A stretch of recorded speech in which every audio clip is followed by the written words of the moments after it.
नमस्कार, मैं हूं अखिलेश पांडे और आप देख रहे हैं सी न्यूज़ भारत। वक्त हो चुका है न्यूज़ बुलेटिन का। इस बुलेटिन में हम जानेंगे कि कहां अति महत्वाकांक्षी रेल लाइन योजना को मिली अंतिम स्वीकृति, जल्द होगा शिलान्यास। कहां गड्ढे के अंदर संचालित हो रही असलाहा फैक्ट्री का पुलिस ने किया भंडाफोड़। साथ ही जानेंगे कि कहां राष्ट्रीय पंचायती राज ग्राम प्रधान संगठन के बैनर तले सैकड़ों की संख्या में प्रधानों ने जिला अध्यक्ष प्रधान संघ के नेतृत्व में कलेक्ट्रेट परिसर में दिया 1 दिवसीय धरना। ऐसी और भी तमाम खबरों पर आइए विस्तार से करते हैं चर्चा।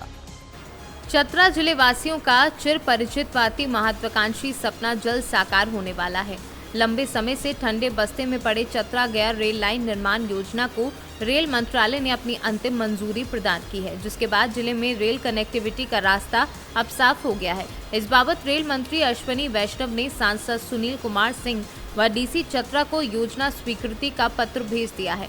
इस योजना के तहत कुल 5452 करोड़ रुपए की लागत से 99.345 किलोमीटर लंबा रेल लाइन का निर्माण कराया जाएगा, जिसके तहत बिहार के गया से झारखंड के चतरा को रेल लाइन से जोड़ने की स्वीकृति रेल मंत्रालय ने प्रदान की है। सांसद ने बताया कि योजना क्रियान्वयन को ले रेलवे बोर्ड ने भूमि अधिग्रहण को ले 926 करोड़ रुपए का आवंटन जिला प्रशासन व राज्य सरकार को भेज दिया है, जिसके बाद जिले में रेलवे को ले भूमि अधिग्रहण का कार्य भी प्रारंभ हो चुका है। चतरा के लोगों की जो आकांक्षा थी, जो बरसों से रेल परियोजना चतरा गया रेल लाइन के लिए हम लोग संघर्ष कर रहे थे, उसकी स्वीकृति की चिट्ठी भारत सरकार के रेल मंत्री द्वारा प्राप्त हुई है और इसके लिए हम लोगों ने माननीय प्रधानमंत्री जी और रेल मंत्री श्री अश्विनी वैष्णव जी को आभार दिया है। और भारत सरकार के रेलवे बोर्ड के चेयरमैन ने अपने रिप्लाई में कहा था कि इस परियोजना की वर्तमान लागत 5452 करोड़ रुपए है, जिसमें भूमि के लिए 926 करोड़ रुपए की लागत शामिल है और राज्य सरकार के माध्यम से रेलवे द्वारा भूमि का अधिग्रहण शुरू कर दिया गया है। गया चतरा रेल लाइन परियोजना को पहले रोक दिया गया था, लेकिन अब इसका निष्पादन शुरू किया जा रहा है और साथ ही रेल लाइन के इष्टतम उपयोग के लिए टोरी चतरा गया सेक्शन के लिए भी अंतिम स्थान निर्धारण का सर्वेक्षण शुरू करने की योजना को भी रेल मंत्रालय ने अनुमोदित कर दिया है। यानी उसको भी ये योजना गया से प्रारंभ होगी और इस योजना की कुल लंबाई 99.345 किलोमीटर है और ये बिहार झारखंड के गया और चतरा जिले से होकर गुजरेगी और जिसमें अभी तक लगभग 197 कुल ब्रिज, जिसमें major bridge, minor bridge, ROB, underpass, tunnel इत्यादि हैं, इनकी स्वीकृति मिली है और उन्होंने कहा है कि जल्द से जल्द इस परियोजना का कार्यरूप देने का काम कर देंगे। तो बरसों परीक्षित, क्योंकि उन्होंने साफ साफ ये पत्र में लिखा है कि ये योजना जो रोक दी गई थी, उस योजना की स्वीकृति मिली है। जो योजना रेलवे ने फ्रीज कर दिया था, फ्रीज का अर्थ होता है उसको रोक देना, समाप्त करना, उस योजना को डिफ्रीज कर दिया गया है। तो ये निश्चित रूप से बहुत खुशी का बात है कि अब जल्द से जल्द इस परियोजना को कार्य रूप मिलेगा और इसकी स्वीकृति भारत सरकार ने दे दी है।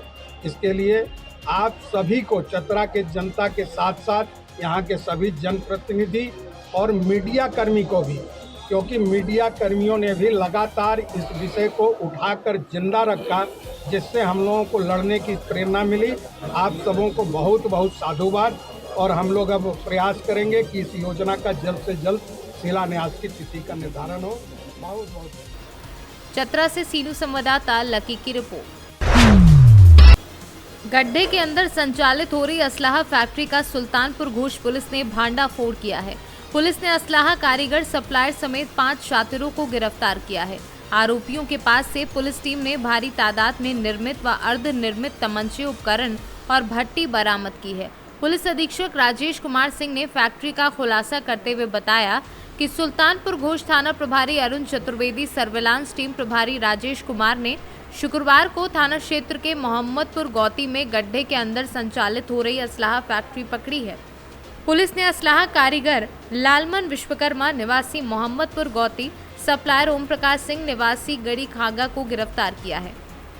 आरोपियों की सूचना पर खागा कोतवाल जयप्रकाश शाही ने असलाहा खरीदने वाले रूपचंद उर्फ बाबा मोतीलाल आनंद कुमार निवासी नई बाजार थाना खागा को गिरफ्तार कर लिया है। जी रूल सर। जनपद फतेहपुर में थाना सुल्तानपुर घोष, खागा और सर्विलांस की टीम ने मिल करके एक बहुत ही अच्छा वर्क किया है और इसमें एक शस्त्र फैक्ट्री पकड़ी गई है जिसमें 2 व्यक्ति लालमन और ओम प्रकाश गिरफ्तार हुए हैं। लालमन ने अपने घर में आंगन के बगल के कमरे में 5 फीट गड्ढा बना करके उसमें लकड़ी का नीचे सेट करके उसमें सारे अपने इंस्ट्रूमेंट को सेट कर रखा था और वो इसलिए वहाँ पे काम करता था ताकि आवाज़ दूर तक न जाए। बाहर अपना पैसे का काम ये करते थे, बाकी लोहे का जो काम है वो करते थे, अंदर वो करते थे। वहाँ पे एक ओम प्रकाश नाम के व्यक्ति को रखा था जो कि खागा का रहने वाला है, शातिर अपराधी है। पहले भी वो घूरपुर, प्रयागराज, खागा, सुल्तानपुर घोष आदि थानों से जेल जा चुका है। इन लोगों से 16 तमंचे, 1 नाली बंदूक 1 और 3 अर्धी बरामद हुई है। ढेर सारे अधबने तमंचे और इंस्ट्रूमेंट्स जो बनाने में प्रयोग किए जाते हैं वो बरामद हुए हैं। एक अच्छे गैंग का पर्दाफाश हुआ है और निश्चित तौर पे इन असलहों का उपयोग आने वाले भविष्य में नगर निकाय के चुनाव में संभवतः इसका प्रयोग कहीं न कहीं किया जाता, जिसका पुलिस ने पर्दाफाश किया है। मैं पूरी टीम को अपनी तरफ से बधाई देता हूं और इनको 25,000 रुपये का इनाम भी दे रहा हूं और इस गैंग पे गैंगस्टर एक्ट के तहत कार्रवाई भी की जाएगी। जनपद फतेहपुर की एक बहुत बड़ी उपलब्धि है। धन्यवाद। फतेहपुर से सी न्यूज़ संवाददाता विमलेश की रिपोर्ट। उत्तर प्रदेश सरकार के उप मुख्यमंत्री ब्रजेश पाठक आज महाराजगंज जनपद के दौरे पर पहुंचे। इस दौरान भाजपा जिला कार्यालय पर केंद्रीय वित्त राज्य मंत्री पंकज चौधरी सहित भारी संख्या में भाजपा कार्यकर्ताओं ने उनका स्वागत किया। भाजपा पदाधिकारियों एवं कार्यकर्ताओं के साथ बैठक को संबोधित करते हुए उन्होंने सरकार की जन कल्याणकारी योजनाओं को जन जन तक पहुँचाने के लिए जागरूक करने सहित पार्टी को मजबूत करने पर चर्चा की। बता दें कि कार्यकर्ताओं से बैठक के बाद उप मुख्यमंत्री जिला कलेक्ट्रेट सभागार पहुंचे, जहां पर जनपद के अधिकारियों के साथ बैठक कर सरकार द्वारा चलाई जा रही जन कल्याणकारी योजनाओं और विकास कार्यों व कानून व्यवस्था की समीक्षा की। उप मुख्यमंत्री जी, सरकार की विकास को महाराजगंज जनपद में आदरणीय प्रधानमंत्री नरेंद्र मोदी जी की जो गरीब कल्याण योजनाएं हैं, उत्तर प्रदेश के आदरणीय मुख्यमंत्री योगी जी की योजनाएं हैं, उनको धरातल पर बिंदुवार आज समीक्षा की गई है। कानून व्यवस्था की भी समीक्षा की गई है। पूरे उत्तर प्रदेश में महाराजगंज ने डेवलपमेंट के मामले में कई विभागों ने अच्छा काम किया है, उनकी सराहना हुई है। जैसे बेसिक शिक्षा में, ग्राम सचिवालय में बहुत अच्छा काम हुआ है। इसके साथ साथ मनरेगा पार्क के रूप में जो डेवलपमेंट महाराजगंज जनपद ने दिखाया है कर करके बहुत ही उल्लेखनीय है। मुझे लगता है कि पूरे प्रदेश में ये मॉडल बनेगा। मैं महाराजगंज जनपद के माननीय सांसद, केंद्रीय मंत्री आदरणीय पंकज चौधरी जी और सभी माननीय विधायकों का और यहाँ के जनपद के सभी अधिकारियों का आभार प्रकट करता हूँ कि उन्होंने समन्वय स्थापित करके सभी विभागों के साथ महाराजगंज जनपद को सफलता के सारे मापदंड तय करने की ओर आगे कदम बढ़ाया है। उसके लिए उत्तर प्रदेश सरकार इनकी सराहना करती है और हम भरोसा दिलाते हैं कि सरकार की जितनी भी योजनाएं हैं वो प्राथमिकता की दृष्टि से महाराजगंज में लागू होंगी और महाराजगंज जनपद को हम सर्वश्रेष्ठ जनपद के रूप में स्थापित करेंगे। ये हमारा लक्ष्य है। सारा कुछ संतृप्त करेंगे, कोई दिक्कत यहाँ नहीं हो पाएगी और जो भी आदरणीय पंकज चौधरी जी निर्देश देंगे वो उत्तर प्रदेश सरकार यहाँ 100% पूरा करेगी। मंत्री जी, अखिलेश यादव फिर से सपा के अध्यक्ष चुने गए हैं, क्या कहना चाहेंगे? देखिए, समाजवादी पार्टी के बारे में आप जानते हैं कि ये लोकतंत्र का भद्दा मजाक है। वो एक कुनबे की पार्टी है। 10, 12, 15 लोग एक परिवार के प्राइवेट लिमिटेड कंपनी की तरह चलाते हैं। निर्वाचन आयोग में केवल रजिस्ट्रेशन कंप्लीट करने के लिए एक औपचारिक करते हैं घोषणा, इसका कोई मतलब नहीं है। 2024 के लोकसभा चुनाव में हम 80 की 80 सीटें जीतेंगे। समाजवादी पार्टी का 20% भी नहीं बचेगा।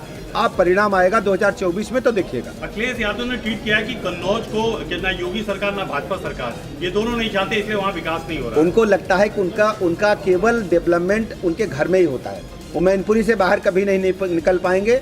कन्नौज हमारे हृदय में है। कन्नौज के चतुर्मुखी विकास के लिए हम बिल्कुल काम कर रहे हैं। वहाँ पर जिस ढंग से अंतर्राष्ट्रीय स्तर पर कन्नौज की खुशबू पहुँची है, उसके लिए हमारी सरकार काम कर रही है। हम प्रतिबद्धता के साथ कन्नौज के लोगों के साथ खड़े हैं।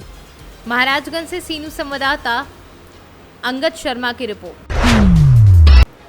जनपद सिद्धार्थनगर में राष्ट्रीय पंचायती राज ग्राम प्रधान संगठन के बैनर तले सैकड़ों की संख्या में प्रधानों ने जिला अध्यक्ष प्रधान संघ पवन मिश्रा के नेतृत्व में कलेक्ट्रेट परिसर में 1 दिवसीय धरना दिया। वहीं प्रधानों का प्रतिनिधि मंडल जिला अधिकारी से मिलकर मुख्यमंत्री के नाम प्रधानों के हित के लिए 21 बिंदुओं पर अपनी मांगों को लेकर ज्ञापन सौंपा। साथ ही शोहरतगढ़ विधायक पर आरोप लगाते हुए एक दूसरा ज्ञापन जिलाधिकारी को सौंपा।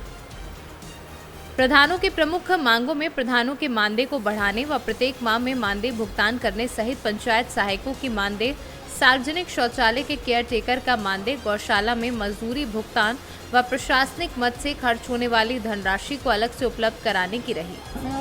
क्या पद है? मेरा नाम डॉक्टर पवन मिश्रा है। मैं राष्ट्रीय पंचायती राज ग्राम प्रधान संगठन का जनपद इकाई का जिलाध्यक्ष हूँ। आज जिलाधिकारी परिसर कार्यालय परिसर में आपने जो धरना दिया, इस बीच शोहरतगढ़ विधायक को लेकर बड़े जोर शोर से नारे लगाए गए, विरोध दर्ज कराया गया। क्या समस्याएं हैं, क्या चाहते हैं? शोहरतगढ़ विधायक जैसा आप जानते हैं इसी विधानसभा में चुन के आए हैं और वो भाजपा गठबंधन के सहयोगी दल के विधायक चुने गए हैं। वो राष्ट्रीय पंचायती राज ग्राम प्रधान संगठन में पहले से जुड़े रहेंगे। हमारे संगठन के राष्ट्रीय प्रवक्ता आदरणीय ललित सरना ने। आज आपने विरोध क्यों किया? बहुत लंबा जाने की। मेरा विरोध विधायक के प्रति इतना है कि वो ग्राम पंचायतों के काम में रोड़ा डाल रहे हैं, पंचायतों से आर्थिक सहयोग चाह रहे हैं, पंचायतों में वहाँ के सेक्रेटरी को, वहाँ के प्रधान को, वहाँ के बीडीओ को हड़का रहे हैं, टीओ को मेजरमेंट करने से रोक रहे हैं। इसीलिए हम सभी लोग विरोध कर रहे हैं। पूरे शोहरतगढ़ में आज की स्थिति ऐसी है कि ग्राम पंचायतों में विकास का काम रुका हुआ है। इस समस्या को लेकर जब आप विधायक से मिले या नहीं मिले तो क्या बात? मैंने विधायक से इस समस्या में बात करने का प्रयास किया, लेकिन उन्होंने कोई सकारात्मक जवाब नहीं दिया। उनके लोग मेरे पास आए और कहे कि जैसे आप लोग सब कुछ करते हैं, विधायक के लिए भी उनकी सेवा कीजिए। वो उनका कहने का तात्पर्य एकदम स्पष्ट था कि क्या विधायक को हम लोग पैसा दें, ये ग्राम पंचायतें नहीं कर पाएंगे।